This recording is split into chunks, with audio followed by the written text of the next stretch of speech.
Vamos a estar abriendo la palabra del Señor en la carta del apóstol Pablo a los Efesios.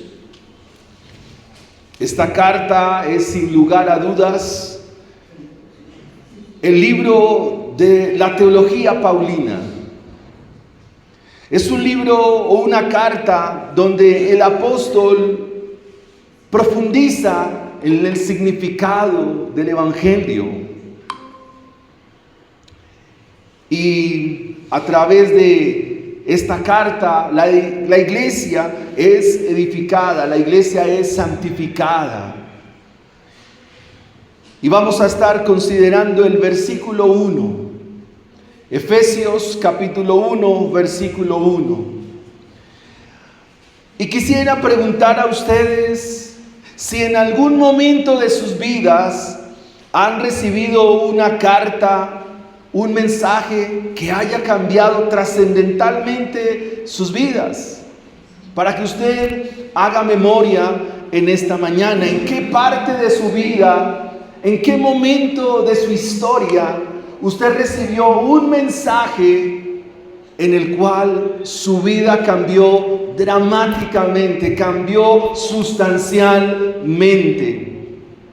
Quizás por un correo electrónico, quizás le llegó un mensaje de WhatsApp, o quizás la carta de un amor querido, o un mensaje de aliento a través de un amigo lejano. Le llegó en un momento y ese mensaje cambió su vida.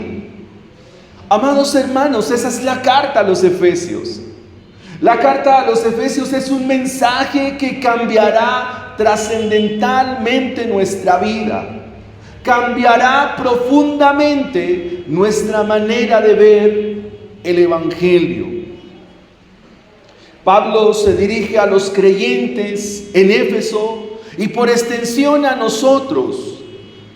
Y la primera frase es la clave para entender quiénes somos en Cristo. El versículo 1:1 nos dice así, leo en favor de mis hermanos: Pablo, apóstol de Jesucristo, por la voluntad de Dios, a los santos y fieles en Cristo Jesús que están en Éfeso.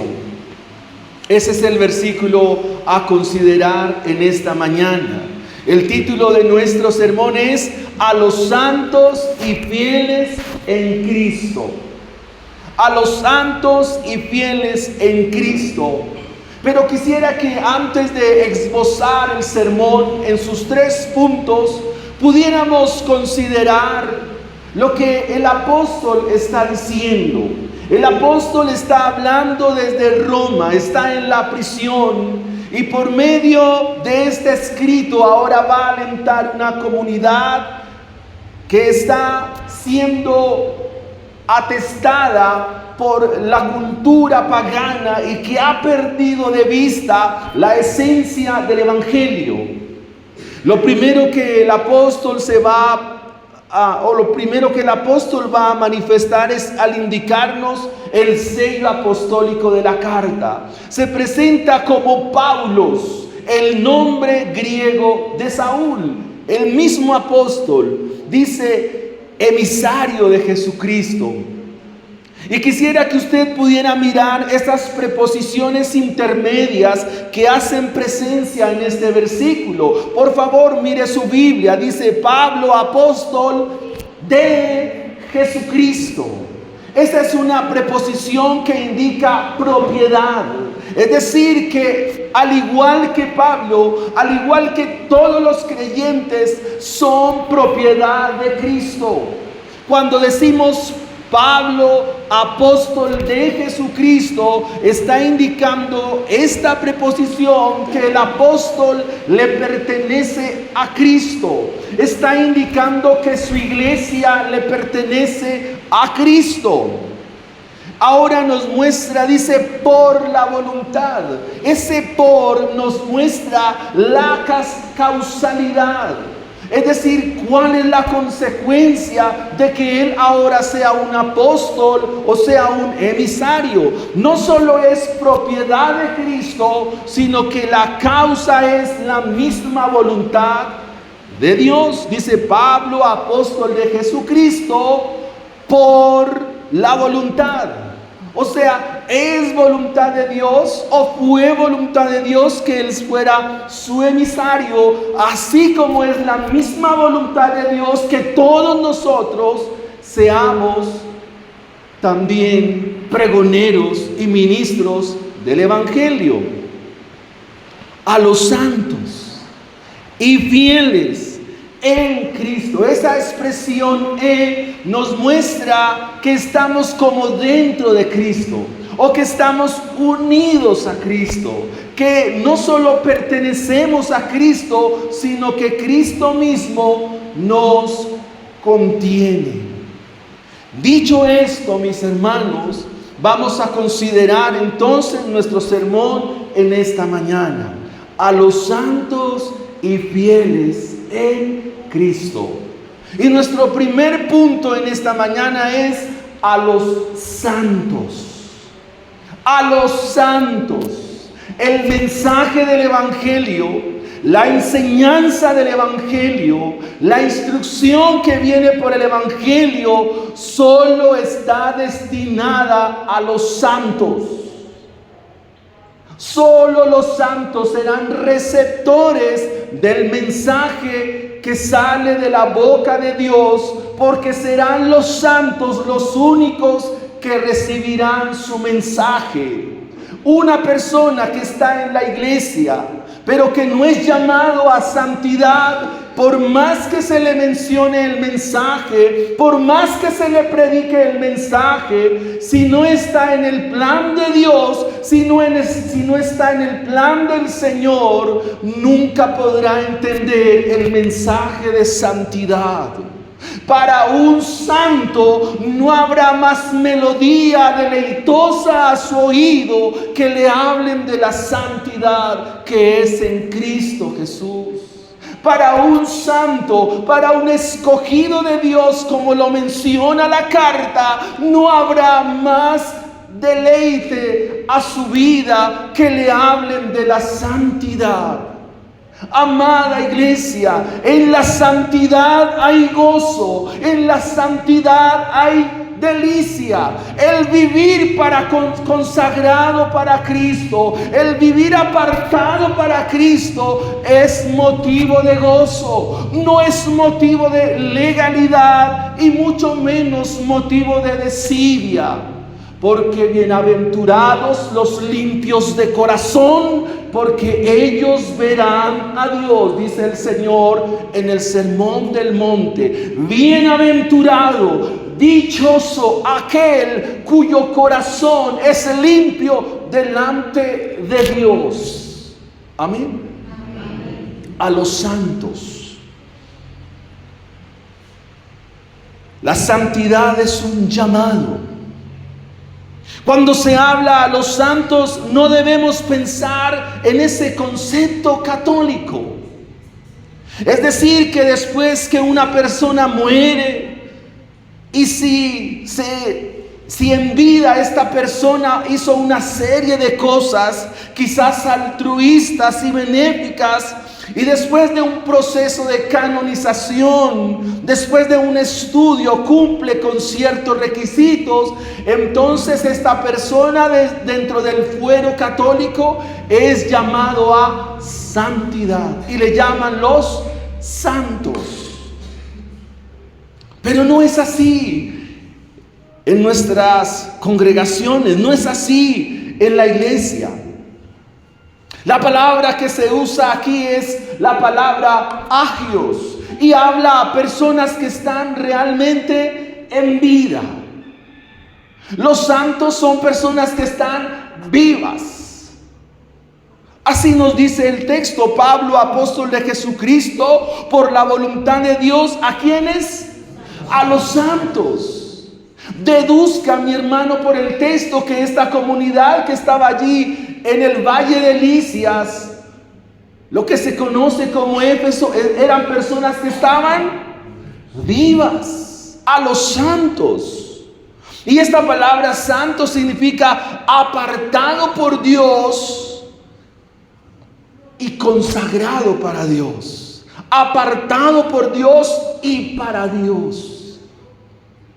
No significa que sean perfectos, porque la santidad es un asunto progresivo, es un asunto que se va dando en el tiempo, es un asunto que se va dando en la medida que la palabra del Señor va surtiendo el efecto.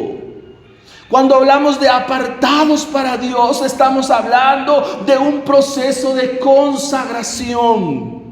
Tales son los santos que en este proceso Dios los aparta para sí. Ahora, ¿desde cuándo sucede esto?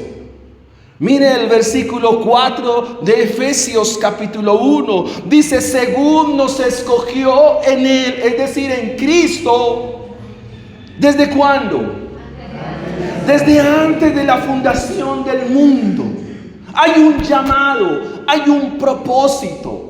Desde antes de la fundación del mundo y hay un para. Ya vamos a aprender a mirar en la escritura las preposiciones. ¿Para qué somos escogidos de Dios? Para santidad. Tú estás llamado para que seas santo. Tú estás llamada para que seas santo. Tú estás llamado para que seas santo. Toda la iglesia está llamada para santidad. Es la consecuencia de haber sido llamado por Dios. Según nos escogió en Él, en Cristo, antes de la fundación del mundo, para que fuésemos santos y sin mancha. Al final, por allá en el capítulo 5, se va a hablar de la iglesia como una esposa. ¿Y cómo debe estar esta esposa? Sin mancha. Con cual mujer que se atavía esperando a su esposo. En ese mismo momento es cuando Dios obra lo que llamaríamos la regeneración. ¿Cómo sucede esto? ¿Cómo es ese llamamiento? Pues sabemos que Dios ha trazado un plan de salvación. Pero ese plan se hace efectivo el día que nos hablaron del Evangelio, el día que nos mencionaron a Cristo Jesús. En ese momento entonces Dios por su Espíritu hizo algo en nosotros. Y desde ese momento comienza la regeneración o el nuevo nacimiento. Y Dios comienza a trabajar en nuestra vida de tal manera que seamos santos. Y la Biblia nos dice, el mismo apóstol hablando en 2 Corintios 5:17, de modo que si alguno está en Cristo, nueva criatura es, las cosas viejas pasaron, he aquí todas son hechas nuevas, y esas cosas provienen de Dios, a los santos y fieles en Cristo Jesús. Es por ese nuevo nacimiento, es por esa obra del Espíritu ahora en el individuo, que es como si el individuo entrara a un hábitat.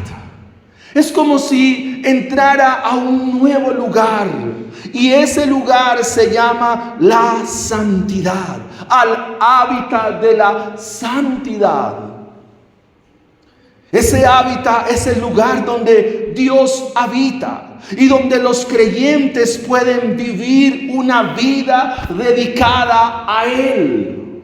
Cuando Pablo se dirige a los santos, les está diciendo, mira, la santidad no puede ser extraña en tu vida.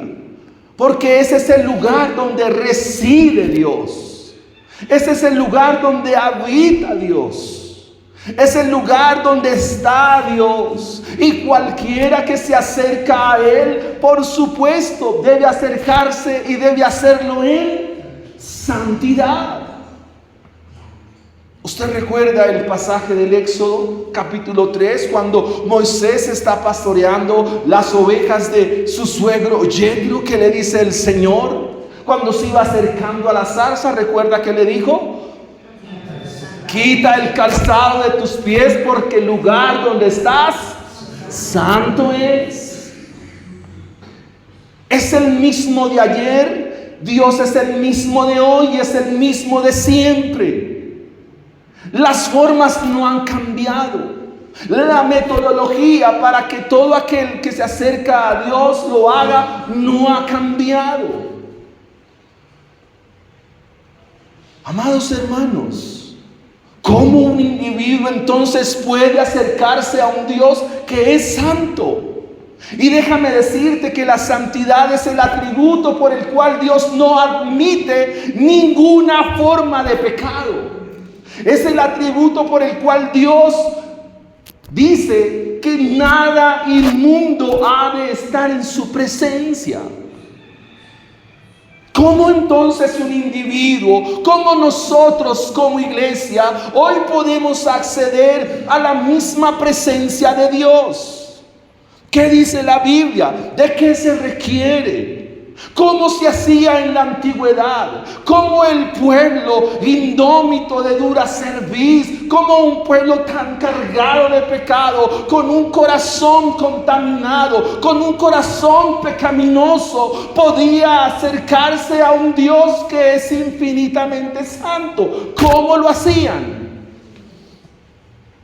Pues Dios designó un lugar, designó unas ofrendas y unas personas. Pero todo eso no era más que la misma sombra de aquel que había de venir. Ninguno se podía presentar delante de Dios con las manos vacías. Si querían acercarse a Dios, entonces debían traer un cordero, o un macho cabrío, o una tórtola, o un palomino. Y si la familia era humilde, entonces debían entregar un pucho de harina. ¿Y por qué? Porque se necesita de alguien que medie entre un Dios santo y un pueblo que es pecador. Se necesita de alguien que mediara entre un Dios que es justo y entre un pueblo que es malo. Se necesita un mediador, alguien que se ponga en la mitad entre un Dios que es Dios de ira y un pueblo que tiene un corazón pecaminoso. Y ahí usted puede entender el significado del Evangelio. Dios proveyó ¿a quién? A su mismo Hijo, a Dios mismo. ¿Para qué? Para que Él se ponga entre Dios que es justo y nosotros que somos malos. Y por Él nuestra vida sea presentada delante del Señor. Primera Timoteo 2, 5 al 6 nos dice: porque hay un solo Dios y un solo mediador. ¿Entre quién? Entre Dios y los hombres, Jesucristo. Hechos 4:12: y en ningún otro hay salvación, porque no hay otro nombre bajo el cielo dado a los hombres en que podamos ser salvos. Cuando Pablo entonces se dirige a los santos, es porque ellos entienden de qué se les está hablando. La santidad es el llamado. Pablo está llamando a santidad a la iglesia. Dijimos hace 8 días en la exposición de mi hermano que en Éfeso se practicaba la inmoralidad en el templo de Artemisa o Diana, y muchos de los efesios habían perdido de vista la santidad del Señor y se habían abocado a las prácticas de ese entonces. Es probable que muchos de nosotros, nuestros hijos, también estemos perdiendo de vista la santidad del Señor y estemos yendo tras prácticas las cuales son ofensivas delante de Dios. Quiero decir, mis hermanos, que en la obra de Cristo tú has sido perdonado, tú has sido reconciliado, tienes nueva vida por la obra del mediador, nuestro Señor Jesucristo. Es que ahora tu oración y lo que hemos dicho en esta mañana, lo que hemos cantado, ha llegado al trono de Dios por la obra mediadora de nuestro Señor Jesucristo. Ahora, ¿es nuevo esto? No. Si revisamos el Salmo 65, versículo 4, ¿qué dice tu Biblia? Salmo capítulo 65, versículo 4. ¿Habrá gozo, habrá bendición estar en este hábitat de Dios? La respuesta es sí. Claro que sí. Como dice el salmista, bienaventurado el que tú escogieres y atrajeres a ti. La santificación significa que Dios toma a la persona y la trae hacia Él a través de la obra de Cristo Jesús, para que habite ¿en dónde? ¿En dónde habitan los justos, los santos? En sus atrios. Y seremos saciados del bien de tu casa, de tu santo templo. ¿Sabe qué dicen los santos? Oh Señor, mejor es un día en tu presencia que 1000 años fuera de ti. Mi alma anhela, mi cuerpo anhela ardientemente la presencia de Dios. Así que todo lo que necesita un individuo para entrar a la presencia de Dios está en la persona del Señor Jesucristo. En Cristo está la gracia, en Él está la misericordia, en Él está la vida, y toda la iglesia es puesta en Él, y eso implica una vida de santidad. A los santos, a quienes el apóstol escribe, y a los que están en esta mañana, la santidad no les es extraña. La santidad no es algo como lejos de mi vida. La santidad no es algo que me suene como que no lo entiendo. Porque en la misma santidad hay plenitud de gozo. La presencia de Dios, amados hermanos, no son situaciones como sentimentales. No son como escalofríos o corrientes que yo siento en mi cuerpo o sensaciones. ¿Sabe que en la presencia de Dios, según la Biblia, la presencia de Dios es la realidad de la santidad en tu vida? Si quieres saber qué tanto estás en la presencia de Dios, entonces revisa cuán vida santa llevas delante del Señor. Cuando el apóstol Pablo se refiere a la identidad del cristiano, está indicando que nuestra identidad es santidad. Nuestra vida es santidad. La vida santa se evidencia en ustedes y en mí a partir de la comunión que tenemos con Dios. Y quisiera ilustrarlo por la siguiente forma. El jueves ganó Colombia. Pensemos en un equipo de fútbol. Los jugadores del equipo llevan una camiseta, ¿cierto? Eso los identifica como ese equipo. Pero al mismo tiempo el equipo lleva un escudo, ¿verdad? Y eso los distingue, les da un distintivo. De la misma manera, todos nosotros somos ese equipo de Dios. Y tenemos un distintivo, tenemos una marca, una cualidad, una camiseta que portamos. Y esa camiseta es la vida santa.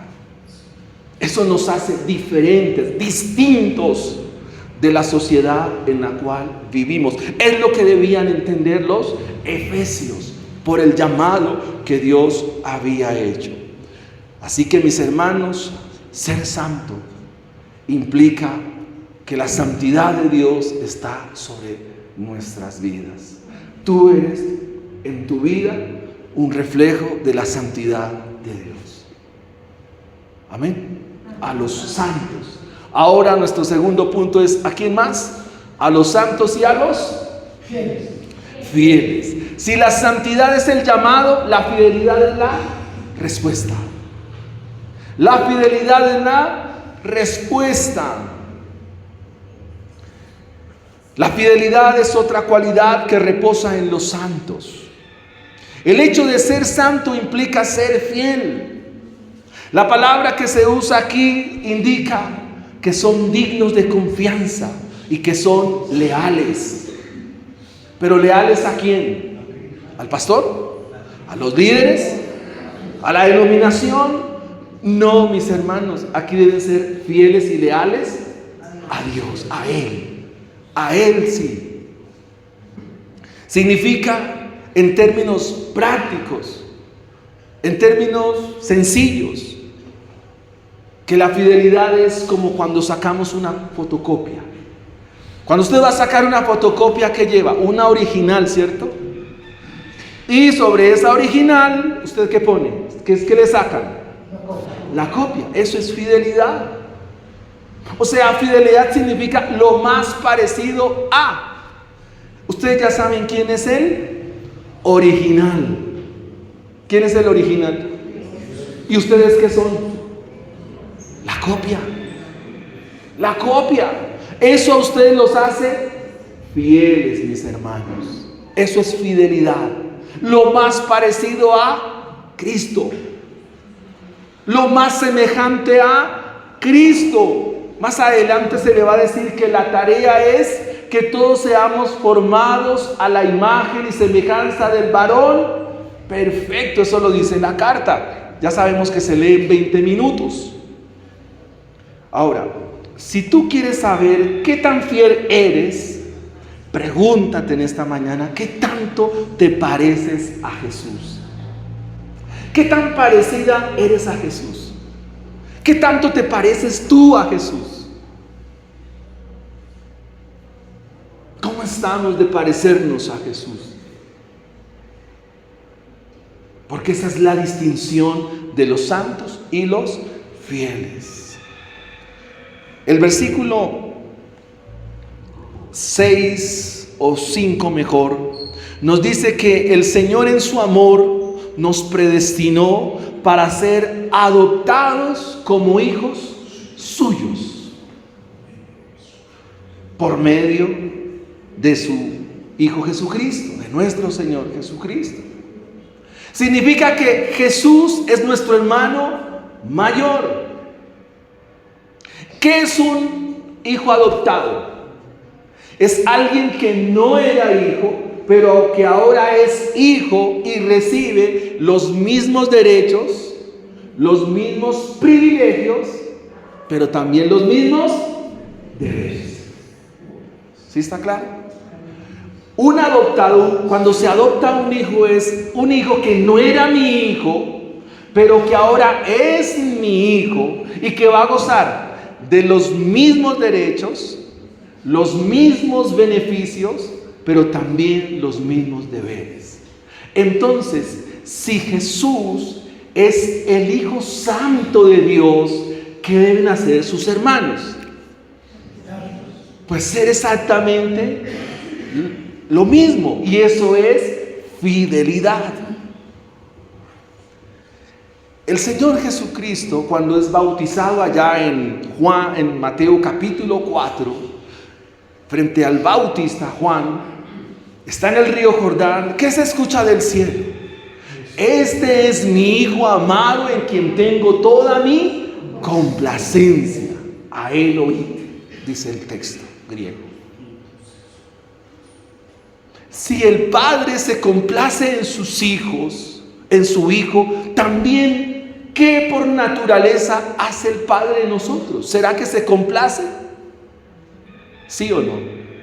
En la persona de su Hijo, Él también se complace de nosotros, por una razón, porque ahora somos sus hijos. Si tú no fueras su hijo, si no disfrutaras de la salvación y el hecho mismo de ser hijo, Pues déjame decirte que lo que haría Dios contigo es no complacerse, sino derramar su santa ira sobre quienes no son sus hijos. Ese es el mensaje en sí mismo.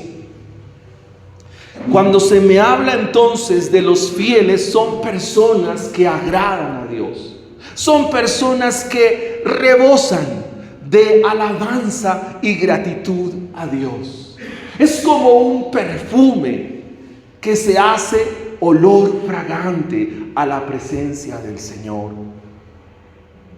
¿Cómo un individuo entonces puede agradar a Dios? Solamente a través de un mediador. O sea, yo necesito a Cristo para ser fiel. Sin Cristo Jesús no somos fieles. Sin Cristo Jesús en mí no hay tal fidelidad. Sin Cristo Jesús yo no podría serle fiel a mi Señor. Lo que Pablo nos está diciendo en esta mañana es que los santos necesitan a Cristo para ser santos y que para ser fieles también necesitan a Cristo Jesús. De lo contrario no seríamos fieles. De lo contrario no podríamos ser santos. La fidelidad está en línea con la santidad. La fidelidad tiene que ver con el agrado, con la misma práctica de nuestra vida como cristianos.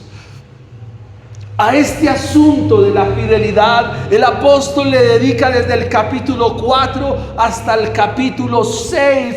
Se dedica a decirnos una y otra vez qué significa ser fieles en Cristo Jesús.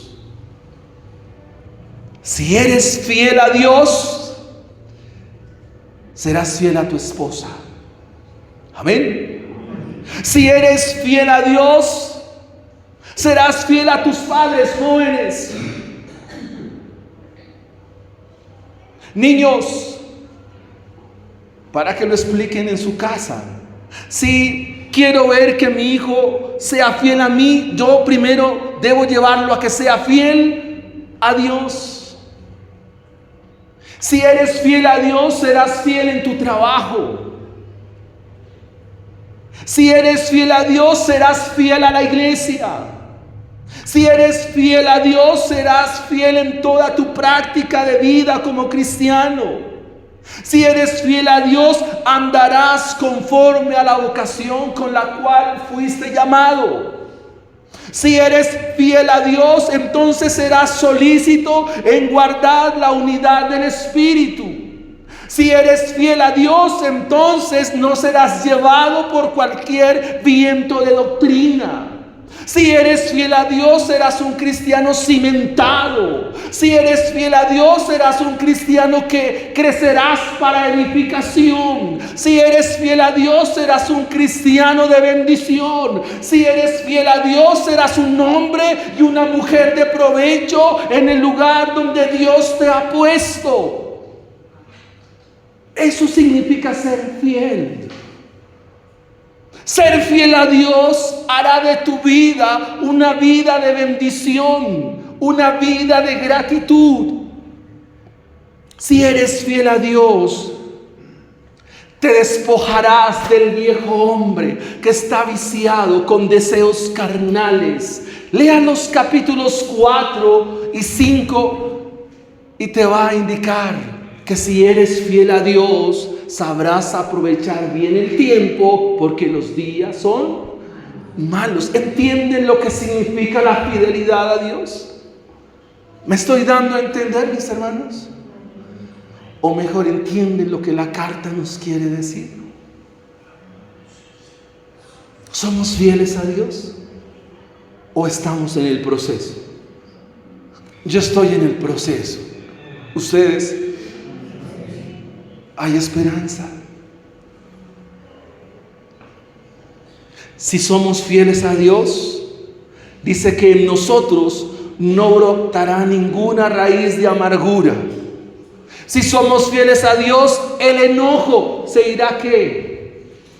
Menguando. De hecho, usted va a encontrar, dice, airaos pero no. ¿Cómo se logra eso? Siendo fieles a Dios. La ira la maledicencia, la malicia, la gritería. Vamos a ser benignos los unos para con los otros, perdonadores. Pero si eres fiel, escúchame bien, porque lo dice la carta, podrás criar a tus hijos en amonestación y disciplina en el Señor. Si eres fiel a Dios, levantarás a tus hijos para la gloria de Él. Y los abuelos también a sus nietos. Si somos fieles a Dios, amados hermanos, el vocabulario mío será como cánticos e himnos espirituales. Y entendemos la fidelidad. Cuando dice a los santos, ya sabemos que es la santidad, y ahora la fidelidad. Fieles a Dios. Así que la fidelidad tiene que ver con identidad. Curioso, hermanos, que en nuestros días muchos cristianos se quieren parecer a mucha gente, menos a Cristo. Solo hay que mirar es cómo se peinan, cómo hablan, cómo caminan, qué ropa se ponen. Y no estamos hablando de modas ni esas cosas, de ecomoda. Estamos hablando de ser parecidos a Cristo. Amados hermanos, ¿qué necesitamos para ser fieles? Necesitamos a Cristo Jesús. Cristo Jesús es como ese faro en una tormenta, que está allí en el mar que está agitado. Pero hay un faro que me indica en dónde está el puerto seguro. Por eso la iglesia necesita a Cristo Jesús. El día que tú digas que no necesitas a Cristo Jesús, es porque vas rumbo al camino de la destrucción. Siempre, mis hermanos, siempre siéntanse necesitados de nuestro Señor Jesucristo. En toda hora, en todo momento, cada instante, cada minuto, siéntase necesitado de Cristo Jesús. Vayamos a nuestro tercer punto en esta mañana. A los santos, a los fieles. ¿Y en dónde están esos santos y esos fieles? ¿Están en quién? Están en Cristo Jesús. Esta palabra en Cristo se repite 160 veces en el Nuevo Testamento. La preposición en indica. ¿Qué indica? Dentro de. Piense en un gran recipiente y que tú estás dentro de ese recipiente. Ese recipiente grande es Cristo y nosotros estamos dentro de Él. Es decir, que Él nos contiene. Es una metáfora. El hecho de decir que estamos en Cristo Jesús sugiere que estamos unidos a Él, que estamos pegados a Él. Sugiere que nos encontramos en Él. Otra forma de ver esta realidad es que cada creyente es como si fuera, como dicen los jóvenes, como un chicle pegado a Cristo ahí. Estamos pegados a Él. Y que por esa unión, todo lo que es Cristo, todo lo que es Él, también está en mí. ¿Lo puede entender? No es fácil. A ver, se lo repito. El hecho de estar pegado a Cristo, de estar unido a Cristo, significa que todo lo que es Él y todo lo que Él tiene también está en mí. Eso significa estar en Él. Uno de los textos más hermosos del Nuevo Testamento está en Romanos capítulo 8, versículo 1. Ahora pues, ninguna condenación hay para los que están en, o los que están unidos, los que están pegados a Él. Es decir, que con Él hemos muerto, pero con Él hemos resucitado. Ya no vivo yo, mas ahora Cristo vive en mí, y lo que vivo en la fe, lo vivo en la carne del Hijo de Dios, el cual me amó y se entregó a sí mismo por mí. Esta unión es el fundamento de nuestra fe. Estar en Cristo es tener la esperanza, es tener fe, es tener la santificación garantizada. Esto me hace un miembro del cuerpo de Cristo, compartiendo su vida y recibiendo esas bendiciones eternas que están en el versículo 3. Bendito sea el Dios y Padre de nuestro Señor Jesucristo, que nos bendijo con toda bendición. Para recibir todas esas bendiciones se requiere estar en Cristo. Ahora, ¿quién es el que nos pone en Cristo? ¿Cómo somos unidos a Cristo? Pues es la asombrosa obra del Padre que se nos va a mostrar desde el versículo 3 hasta el versículo 6. Es la obra del Padre. Es el Padre quien nos pone en la persona de su Hijo. Fue el beneplácito del Padre, fue el agrado del Padre. Es de la complacencia del Padre que todos nosotros como iglesia seamos puestos en la persona de su Hijo Jesucristo. Es a partir de este hecho que el Padre nos revela a su Hijo. En la carta a los Efesios, Dios tiene un misterio. Dice el versículo 9, dándonos a conocer el misterio de su voluntad. ¿Ustedes saben quién es el misterio del Padre? Su Hijo Jesucristo. Pero ese misterio se lo quiere dar a revelar a su iglesia. O sea, lo que Dios quiere es mostrarle a su Hijo. Dios quiere que su Hijo le sea revelado. Dios quiere que su Hijo le sea conocido por su iglesia. El misterio de Dios es Cristo y el misterio de Cristo es su iglesia.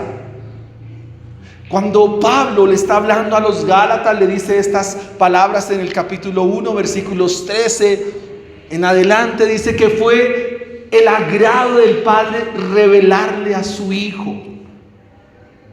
El evangelio consiste, mis amados hermanos, en que Cristo a ustedes les sea revelado, que Cristo les sea mostrado, que tú lo veas, que tú lo contemples, que tú lo mires, que lo admires. Ese es el evangelio. El evangelio en la carta a los Efesios es que el Padre, de su beneplácito, de su querer, de su voluntad, quiso revelarle a la iglesia a su Hijo. Y dice que este misterio estaba escondido desde tiempos inmemoriales, pero que ahora lo quiere dar a conocer. Amados hermanos, por eso una de las marcas que distinguen a una iglesia bíblica y verdadera es que la predicación debe ser centrada en Cristo Jesús. Si la predicación está centrada en el hombre, no es más que una predicación humana. La predicación siempre debe buscar que Cristo nos sea presentado en el texto. Esa es una marca que distingue a una iglesia bíblica de otra que no lo es. Hermanos, la unión legal con Cristo nos muestra que su justicia está en mi vida y que yo la he recibido por medio de la fe. Estar en Cristo significa que nosotros recibimos una posición en Él. Y déjame decirte algo, hermano querido, hermanos amados, no habrá estrato más alto y más elevado a este mundo que el que nos da Dios en la posición de Cristo Jesús. Se lo digo en términos más sencillos: ningún estrato se compara con la posición que Dios te da a ti como hijo en Cristo Jesús. Dice, en Él estamos sentados en los lugares celestiales. No hay estrato que se compare con la posición del creyente en Cristo. Eso tú lo recibes. Es decir, tú tienes la mayor, la bendita, gloriosa dignidad del Evangelio. Eso te hace una persona distinta, diferente, con un estatus. Así vivas en un lugar humilde y sencillo, tú tienes la mejor posición en Cristo Jesús. Antes de entrar a las aplicaciones, mis hermanos, estar en Cristo significa recibir todos los beneficios del Evangelio. Todos. ¿No le dan gloria al Señor por ello? ¿No bendicen el Señor? Estar unido a Cristo es lo mejor, porque eres la fuente de toda identidad, la fuente de toda seguridad y la fuente de toda esperanza. Queridos hermanos, querida iglesia, cuando Pablo dice a los santos y fieles en Cristo, les está diciendo: ustedes tienen la más grande de las riquezas. Y si ustedes miran los versículos siguientes, esta carta nos va a decir algo extraordinario, mis hermanos: que Dios es un derrochador de su abundante gracia. En esta carta Dios se desborda en mostrarnos la gracia, la riqueza de la gracia. Nos va a mostrar cuán abundante es su gracia. Y lo más extraordinario, mis hermanos, es que ustedes pueden disfrutar una y otra vez, cuantas veces quieran, pueden disfrutar una y otra vez de la bendita gracia de Dios, la cual sirve para todos los componentes, todas las realidades de la vida. Dios se desborda en gracia. Perdónenme el término, Dios se derrocha. ¿Saben qué es derrochar? Gastar por... Dios se derrocha en mostrar gracia, gracia, gracia. Esta carta nos habla de eso. Esa bendición la tienen los hijos de Él. 3 cosas para terminar. Número 1, llamados a ser santos. Ese es el llamado, esa es la voluntad de Dios. La voluntad de Dios es la santidad. 2, apartados, consagrados para Él. Y fieles es la respuesta. Y esa es la consecuencia de estar en Cristo Jesús. Oremos al Señor y le damos gracias en esta mañana y pasamos a nuestro tiempo de preguntas y respuestas. Oremos al Señor.